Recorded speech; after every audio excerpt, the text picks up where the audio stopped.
ஆண்டவராகிய இயேசு கிறிஸ்துவின் நாமத்தினாலே மீண்டும் இந்த நேற்று வரை நிகழ்ச்சியில் உங்களை சந்திப்பதில் மிகுந்த சந்தோஷம். நாம் நேரடியாகவே நிகழ்ச்சிக்குள்ளே போகிறோம்.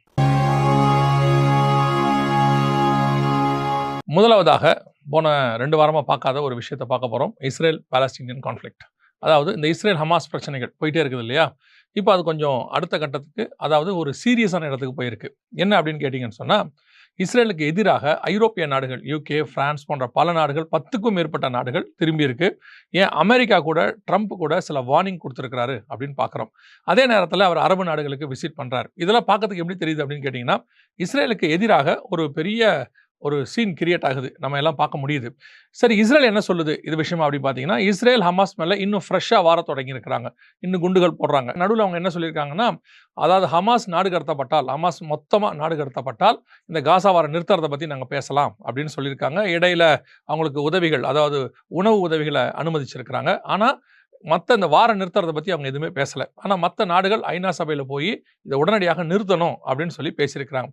ஏன் திடீர்னு இப்படி ஒரு பெரிய சீன் இஸ்ரேலுக்கு விரோதமாக வருது அப்படின்னு சொல்லி பார்க்கும் பொழுது, ஜூன் மாதம் முதல் 2 வாரங்களுக்குள்ள ஐநா சபையில் இஸ்ரேலுக்கு எதிராக ஒரு கான்ஃப்ளிக்ட் வருது. அதாவது ஒரு விஷயத்தை கொண்டு வராங்க, 2 ஸ்டேட் சொல்யூஷன். இதை பற்றி பேசியிருக்கிறோம், எருசலேமை 2ஆக பிரிக்கிறத பற்றி.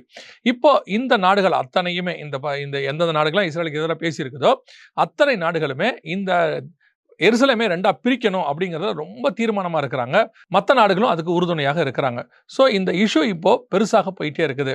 அப்போது சகரியாவின் புஸ்தகம் 12ஆம் அதிகாரத்தில் 3 முதல் 6 வசனத்தில் கர்த்தர் சொல்கிறாரு, பூமியில் உள்ள ஜாதிகள் எல்லாம் எருசலேமுக்கு விரோதமாக கூடிக்கொள்ளும். இதே மாதிரி போன முறை ட்ரம்ப் வந்தபோது உலகத்தில் இருக்கிற அத்தனை நாடுகளும், இப்போ இருக்கிற இந்த நாடுகள் உட்பட ஏறக்குறைய 128 நாடுகளுக்கு மேலே அவங்க அகைன்ஸ்டாக கூடிட்டாங்க. எது விஷயத்தில்? இதே விஷயத்தில் தான், எருசலேமை 2ஆக பிரிக்கிற விஷயத்தில். அப்போ ட்ரம்ப் தலையிட்டு அதை நிறுத்தினார். இப்போ ட்ரம்ப்பும் அவங்களுக்கு வான் கொடுக்குற அளவில் இருக்கிறார். ஸோ எல்லாரும் என்ன எதிர்பார்க்குறாங்கன்னா, ஜூன் முதல் 2 வாரத்துக்குள்ள ஒரு பெரிய முடிவை நோக்கி போவோம். எல்லாமே சொல்லிட்டாங்க, எருசலேமை 2ஆ பிரித்தா மட்டும்தான் இதுக்கு தீர்வு, வேற தீர்வே கிடையாது அப்படின்னு திட்டவட்டமாக சொல்லிட்டாங்க. இதை ஒரு நாளும் இஸ்ரேல் ஒத்துக்கொள்ள போகிறது இல்லை. அப்படியானால் நிச்சயமாக ஏதோ ஒரு பெரிய மாற்றம் ஜூன் 2 வாரங்களுக்கு பிறகு நடக்க போது. அவரோட அப்டேட்டை வருகிற போது உங்களுக்கு சொல்கிறோம்.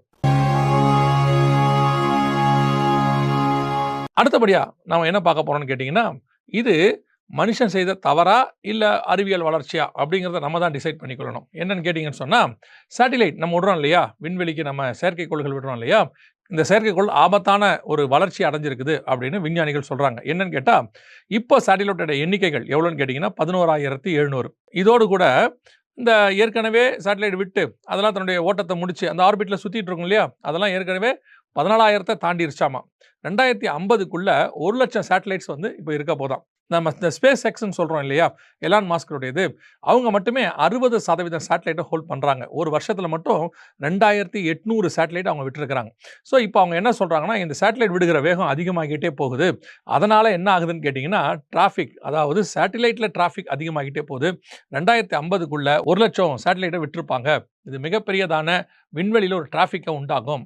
இது நேரடியாக ஏற்படக்கூடியது. இதனால் ஏற்படக்கூடிய மறைமுகமான ஆபத்துகள் என்ன அப்படின்னு சொல்லி பார்த்தீங்கன்னா, இதிலிருந்து வெளிப்படக்கூடியதான ஒளிக்கதிர்கள் அப்படின்னு சொல்லுவாங்க. அந்த ஒளிக்கதிர்கள் எல்லாம் என்ன செய்ய போகுது அப்படின்னு கேட்டிங்கன்னு சொன்னால், நம்முடைய பசுமை இல்லம்னு சொல்லுவாங்க, க்ரீன் ஹவுஸ் அப்படின்னு சொல்கிறது, அதில் ஒரு மிகப்பெரிய பாதிப்பை ஏற்படுத்துது. ஏற்கனவே நமக்கு இங்கிருந்து carbon di oxide level increase ஆகி இந்த பசுமை இல்லம், அதாவது க்ரீன் ஹவுஸை மிகப்பெரிய பாதிப்பை ஏற்படுத்திக்கிட்டே இருக்கிறது. இந்த கார்பன் டை ஆக்சைடு லெவலில் நம்ம சொல்கிறோம் இல்லையா, 1.5 குளோபல் வார்மிங் நம்ம சொல்கிறோமே, இது 1.5 லெவலை தாண்டி 2 லெவலுக்கு போய்கிட்டு இருக்கு, 2 டிகிரி செல்சியஸ்க்கு. இப்போ அது அடுத்து இன்னும் இந்த வாரெலாம் இப்போ ஸ்டார்ட் பண்ணுறதுக்கு முன்னாடி உள்ள லெவல் நான் சொல்கிறேன். வாரெலாம் ஸ்டார்ட் பண்ண பிறகு இதோடைய ஹீட் லெவல் என்ன நமக்கு தெரியாது பாருங்கள். இப்போ இதையும் தாண்டி இந்த சேட்டலைட் வழியாக வரக்கூடிய ஆபத்துகள் க்ரீன் ஹவுஸ்க்கு இருக்கிறது. இது என்ன செய்யும்னா, விண்வெளியில் இருக்கக்கூடிய வீரர்களுக்கும் அல்லது விண்வெளியில் விடக்கூடிய செயற்கைக்கோள்கள் லான்ச் பண்ணுறாங்க பாருங்கள், அதுக்கும் மிகப்பெரிய ஆபத்தை ஏற்படுத்தும்னு சொல்கிறாங்க. விண்வெளி கழிவுகள் மிகப்பெரிய ஆபத்தை கொண்டு வரும்னு சொல்கிறாங்க. இது எல்லாமே சேர்ந்து இப்போ என்ன செய்ய போகுதுன்னா, இன்னும் ஒரு 25 வருஷத்துக்குள்ளே, லாங் இயர்ஸ்லாம் இல்லை, ஒரு 25 வருஷத்துக்குள்ளே அப்படின்னு சொல்கிறாங்க பாருங்கள். 2000 இப்போ தான் பார்த்த மாதிரி இருக்குது, கண்ணமுடி கண்ண திறக்கத்தில் 2025 வந்துருச்சு. அடுத்த 25 வருஷத்துக்குள்ள ஒரு மிகப்பெரியதான ஆபத்தை இது உண்டாக்கும் என்று விண்வெளி ஆராய்ச்சியாளர்கள் எல்லாம் சொல்கிறாங்க. ஆனால் உபதேச புஸ்தகம் சொல்லுது, நீ வானத்துக்கு ஏறி நட்சத்திரங்களுக்கு நடுவே உன் கூட்டை கட்டினாலும் உன்னை அங்கே இருந்து விழ பண்ணுவேன் என்று கர்த்தர் சொல்லுகிறார். வானத்திலிருந்து நட்சத்திரங்கள் பூமிக்கு மேல் வந்து விழும் என்று சொல்லப்பட்டிருக்கிறது. அதோட இதுக்கு கனெக்ஷன் பண்ணலை, ஆனால் அந்த மாதிரி விஷயங்கள் எல்லாம் இப்போ நடக்குது அப்படின்னு சொல்கிறோம். கடைசியாக ஒரு விஷயத்தை நாம் பார்க்க போகிறோம். இப்போ அர்ஜென்டினால வெரிட்டோ மொரானோ அப்படின்னு சொல்லக்கூடியதான ஒரு பனிப்பாறை. இந்த பனிப்பாறைகளுக்கெல்லாம் அவங்க ஒரு பேர் வச்சிருப்பாங்க. எப்படி நம்ம இந்த சேட்டலைட்ல மேலே பார்க்கக்கூடியதான எரிக்கற்களுக்கு ஒரு நம்பர் மாதிரி வச்சிருப்பாங்க. அதை பார்க்குற சயின்டிஸ்டோடைய பேரை சேர்த்து நம்பரோட வச்சிருப்பாங்கல்ல, அந்த மாதிரி பனிப்பாறைகளுக்கு பேர் வைப்பாங்க. அப்படி சொல்லக்கூடிய இந்த வெரிட்டோ மொரானோங்கிறதான இந்த பனிப்பாறை இருக்கு இல்லையா, இது கிட்டத்தட்ட 70 மீட்டர். உங்களுக்கு ஈஸியாக புரியும்படி சொல்லணும்னா ஒரு 20 மாடி கட்டடம்னு வச்சுக்கோங்களேன். அந்த 20 மாடி கட்டட அளவுக்கு அது உடைஞ்சு விழுந்திருக்கு. இதான் ஃபர்ஸ்ட் டைம் அந்த அளவுக்கு மிகப்பெரிய ஒரு பாதிப்பை செஞ்சிருக்கு. இது எதனால அப்படின்னா ஈஸியாக சொல்லலாம், குளோபல் வார்மிங் அப்படின்னு நம்ம சொல்லலாம். இது மட்டும் இல்லை, காலநிலை மாற்றம், இப்படி பல விஷயங்கள் நடந்துகிட்டே இருக்கு.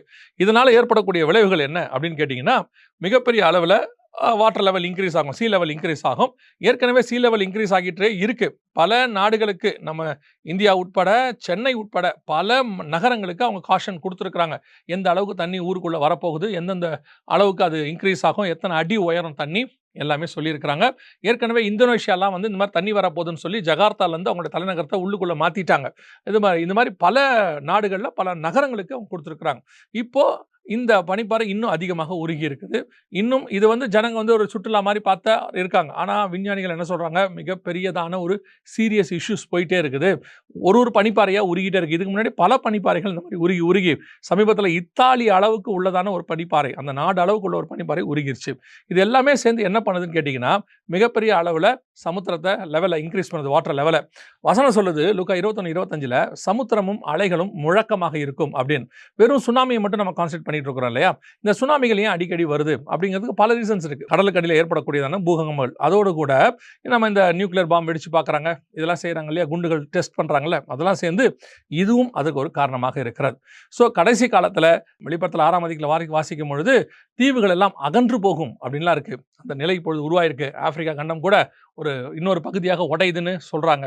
அந்த காலங்கள்லாம் நடந்துகிட்டே இருக்கு. ஸோ வேதம் சொன்னபடி எல்லைகள் எல்லாம் மாறிக்கிட்டு இருக்கு. மிகப்பெரிய அளவில் கடைசி காலத்தில் பேரழிவுகளுக்கான ஒரு அடையாளங்கள் நடந்துகிட்டே இருக்குது. இதெல்லாம் ஒரு பக்கம் நடந்தாலும் இதெல்லாம் நமக்கு என்னத்தை சொல்லுது அப்படின்னு கேட்டீங்கன்னு சொன்னா, இயேசு கிறிஸ்துவிட்ட ஒரு செய்தி கேட்டாங்கல்ல, உங்களுடைய வருகைக்கும் உலகத்தின் முடிவுக்கும் அடையாளம் என்ன, மத்திய 24:3 அதுக்கான அடையாளங்களும் அவர் வருகைக்கும் உலகத்தின் முடிவுக்கான அடையாளங்கள் நம் கண்களுக்கு முன்பாக நடக்குது. நான் திருப்பியும் சொல்றேன், உலகத்தின் முடிவுனா பூமியின் முடிவு அல்ல. ஒவ்வொரு காலகட்டத்திலும் ஒரு மிகப்பெரியதான இயற்கை மாற்றம், பேரழிவுகள், அதற்கு பிறகு ஒரு வாழ்க்கை அப்படி நடக்கும். அதே மாதிரி தான் இப்பவும் ஒன்று நடப்பதற்கு ஒரு பெரிய வாய்ப்பு இருக்கு. அதைத்தான் இதெல்லாம் நமக்கு முன்னறிவிக்கிறது. ஆண்டவராகிய இயேசு கிறிஸ்து வெகு சீக்கிரத்தில் வரப்போகிறார். இனி காலம் கண்டிப்பாக செல்லாது. கர்த்தருடைய வருகை தாமதிக்குமானால் இன்னொரு நேற்று வரை நிகழ்ச்சியில் உங்களை சந்திக்கிறோம். God bless you.